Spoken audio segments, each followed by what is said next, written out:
Hello, hello! Let's try to make pampano sweets and sour.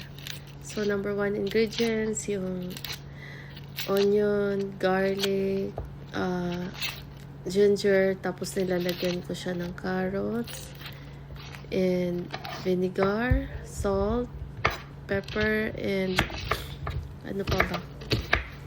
Sugar konti. So, yan. Slice muna natin yung onion.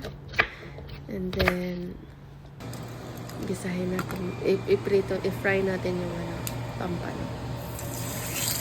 At ng mga ilang minutes. Tapos, kahit saglit, mga 5 minutes siguro pwede na. Tapos, ito naman yung isa, inilahit ko po yung ito. Ilalagyan ko na yan, ang sweet and sour natin. At yan yung upo. Dadan! Gawa rin tayo ng pansit with yung mga parang walang pork. Only yung lahat ay seafoods na ilalagay sa pansit. Yan yung mga sangkap. Kamatis nilalagyan. Tapos shrimp, konti. Tsaka scallops. Para sa pansit. Yan. Masarap. Yan lang. Try nyo yan. Gumawa ng pansit na may kamatis. Masarap din.